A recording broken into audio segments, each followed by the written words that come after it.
बहुत समय पहले की बात है। एक छोटे से गांव में एक गरीब किसान रहता था जिसका नाम रामू था। रामू के पास एक छोटा सा खेत था जहाँ वह मेहनत करके अपना गुजारा करता था। उसकी पत्नी गीता, उनके 2 बच्चे थे। परिवार की आर्थिक स्थिति बहुत ख़राब थी, लेकिन वे सब मिलजुल कर खुशी खुशी रहते थे। एक दिन रामू अपने खेत में काम कर रहा था कि उसे ज़मीन में कुछ चमकता हुआ दिखाई दिया। उसने पास जाकर देखा तो वहाँ एक सुनहरी चिड़िया बैठी थी। रामू ने सोचा कि शायद यह कोई दिव्य संकेत है और उसने उस चिड़िया को अपने हाथ में उठा लिया। चिड़िया ने रामू से कहा, मैं एक जादुई चिड़िया हूँ, अगर तुम मुझे छोड़ दोगे तो मैं तुम्हें एक वरदान दूंगी। रामू ने चिड़िया की बात सुनी और सोच में पड़ गया। उसने चिड़िया को छोड़ते हुए कहा, ठीक है, मुझे तुम्हारा वरदान स्वीकार है। चिड़िया ने कहा, मैं तुम्हें एक संदूक देती हूँ।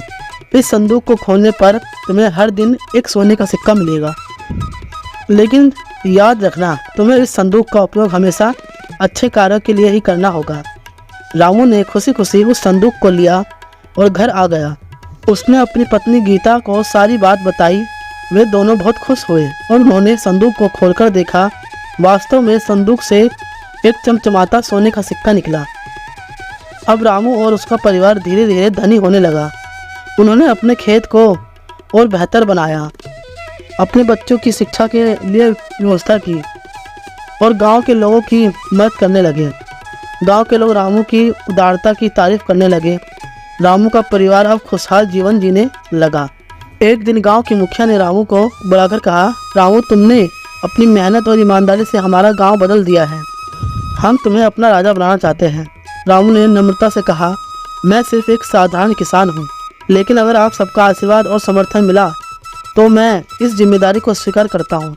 गांव के लोगों ने खुशी खुशी रामू को अपना राजा बना लिया। रामू ने अपने राजा होने का कर्तव्य पूरी ईमानदारी और निष्ठा से निभाया। उसने अपने राज्य को खुशहाल और समृद्ध बनाया। सुनहरी चिड़िया के वरदान से रामू ने न केवल अपने जीवन को बदला, बल्कि अपने गांव और राज्य को भी एक नई दिशा दी।